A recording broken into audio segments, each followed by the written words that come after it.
सफ़र है ना, ये बड़ा इम्पोर्टेंट है पाकिस्तान के फ्यूचर के लिए। सो इसलिए हम ख़ास तौर पे दाद देते हैं अपने सुप्रीम कोर्ट पे कि जब वाज़िल हमने अपनी गवर्नमेंट्स कुर्बान की, आइन को देखते हुए वकीलों के साथ पहले बैठे, वकीलों ने हमें श्योर किया कि 90 दिन से आगे जा ही नहीं सकता, फिर हमने अपनी हुकूमतें कुर्बान की।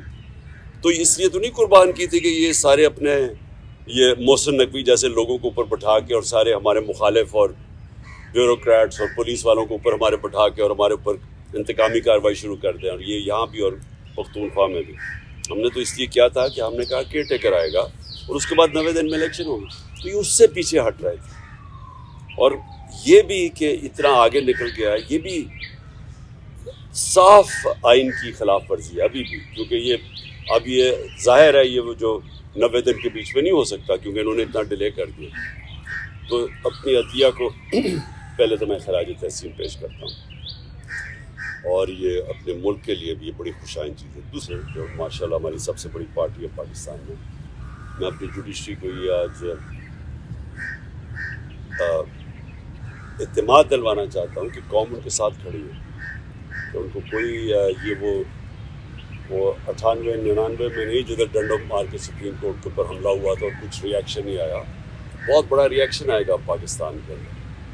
तो ये हमने भी सारा वायरल हुआ ये जो क्लिप है, और मैं सिर्फ अपने जजेस को ये श्योरिटी देना चाहता हूँ कि हम सब खड़े हैं। दूसरी चीज़ की मैंने बात करनी थी वो ये, आज बाबर अवान ने एक प्रेस कॉन्फ्रेंस किया। देखिए, पहले तो 17 मुझे किस्से हैं। मैंने जिन 3 लोगों के नाम लिए थे मेरे ऊपर जब वारदात हुई, तो मैंने उन तीनों के नाम लिए, तो हर चीज़ जो उसके बाद हुई मेरे अटेम्प्ट के बाद, वो मुझे कंफर्म करती है कि वो तीनों मुलव्वस थे इसमें। पहले तो कवर अप करने की कोशिश की, वो नवीद से पहली स्टेटमेंट, फिर शाम को दूसरी स्टेटमेंट आ गई। दूसरी स्टेटमेंट जब वो कर रहा था तो JIT के अंदर रिपोर्ट है कि वहाँ 5 नामालूम अफराद बैठे हुए थे काउंटर टेररिज्म की। जब उसको पहले तो नवीद को ये DPO गुजरात ने उसकी स्टेटमेंट करके वायरल कर दी, वो भेज दिया सबसे पहले जो हमारे मुखालिफ एंकर्स थे उनके पास पहुंच गई। उसके बाद उसको उठा के लेके गए काउंटर टेररिज्म डिपार्टमेंट में। उधर 5 नामालूम अफराद जो कि जज के सामने एंटी टेररिज्म कोर्ट के जज के सामने JIT की रिपोर्ट है कि हम 5 नामालूम अफराद थे, वो वहाँ बैठे। उसने दूसरी उसकी वीडियो बनाई और कई घंटे वहाँ रखा। और फिर जब JIT ने इन दोनों को वो जो SSP था CTT का, उसको जब बुलाया और ये जो DPO गुजरात को बुलाया, इन्होंने रिफ्यूज़ कर दिया आने को। पंजाब की CTT थी, तो कौन ताकतवर था जो इनके पीछे खड़ा था कि इन्होंने हमारी गवर्नमेंट होते हुए मना कर दिया। फिर उसके बाद जो JIT को सैबोटाज करने की कोशिश की, 4 लोगों ने अपने बयान बदले JIT के लोगों ने। उनके बाद उसके ऊपर प्रोसिक्यूटर जनरल ने उनके ऊपर तफ्तीश की, उसने कहा कि इनके ऊपर एक्शन लेना चाहिए, उन्होंने सैबोटाज करने की कोशिश की है। अब इस केयरटेकर गवर्नमेंट जिसका ये मैंडेट ही नहीं, आते साथ ही पहले JIT को चेंज रोका, उसके बाद उन 4 लोगों को जिनके ऊपर एक्शन कहा था उनको वापस JIT पे बिठा के, और जो लोग जो 2 काम कर रहे थे उनको इन्होंने OST कर दिया। तो ये जो कवर अप है, ये सिर्फ वो कर सकता है जिसके पास ताकत है, और ताकत किसी के पास है? डर्टी हैरी के पास ताकत है, राना सनाउल्लाह के पास ताकत है, और शहबाज शरीफ। ये जो तीनों मैंने नॉमिनेट किए, इसके अलावा ये नहीं हो सकते, इसके अलावा ये सैबोटाज नहीं कर सकते JIT। अब बात ये है कि ये 3, इनको सबसे ज़्यादा खौफ क्या है कि इमरान खान इक़्तिदार में ना आ जाए, ये तीनों को खौफ है। और ये 3 पावर में भी बैठे हुए हैं, और मुझे सबसे ज़्यादा ख़तरा है इनसे। अब तो मैंने पहले भी TV पे कह बैठा हूँ कि ये एक अब दूसरा प्लान बना हुआ है मुझे कत्ल करने का। और मैंने ये पब्लिक भी कहा, जब यहाँ लाहौर हाई कोर्ट था तो मैंने तब भी جب جج خواجہ طارق رحیم نے جج کو بتایا کہ ان کے پر پلان بنا ہوا ہے, یہاں کوئی سیکیور انوائرمنٹ نہیں ہے, اس کو نہ پیش کریں وہاں, تو جج نے ایشورٹی دی. جب میں یہاں انتظار کر رہا تھا, جب میں گیا, اس نے ایشورٹی دی کہ پولیس ان کی حفاظت کرے گی.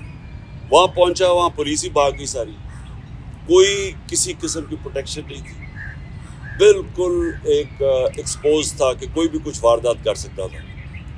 پھر انہوں نے مجھے پنڈی بلایا, یہ اسلام آباد میں 3 اپیرنسز تھی. وہاں آج بابر اعوان نے جو اندر کے کیمراز تھے, جو CCTV کیمراز تھے, وہ بند کیے گئے. جو وہاں سیکیورٹی کے لوگ تھے وہ وہاں سے غائب تھے, کوئی سیکیورٹی نہیں تھی. CCTV کیمراز بند کیے گئے, اور بالکل کسی پروٹیکشن کے بغیر میں تینوں عدالتوں کے اندر ایکسپوز تھا. اب سوال یہ ہے کہ یہ کس کے انٹرسٹ میں ہے کہ مجھے کون آپ پروٹیکٹ کرے گا؟ جنہوں نے پروٹیکٹ کرنا ان سے ہی خطرہ ہے.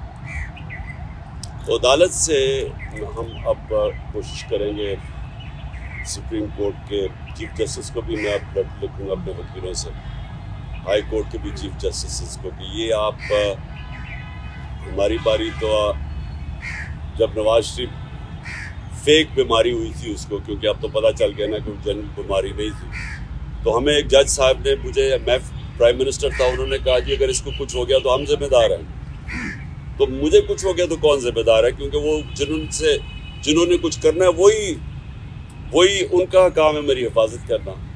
اور دوسری چیز کہ جو نوید جس نے میرے پر قاتلانہ حملہ کیا تھا, اب اس کو عدالت میں نہیں پیش کیا جاتا, اس کی جیل کے اندر اس سے بات چیت کی جاتی ہے کیونکہ اس کی جان کو خطرہ ہے.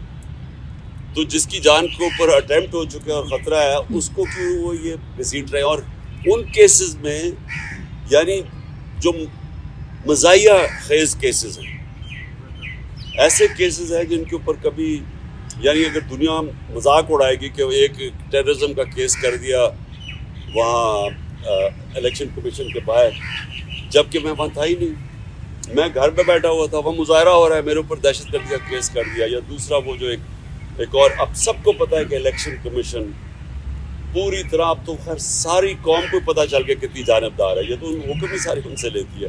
اس نے کیسز کیا فورن فنڈنگ کا, وہ بھی کوئی کیس نہیں ہے, اب وہ چینج ہو گیا پروہیبٹیو فنڈنگ کا.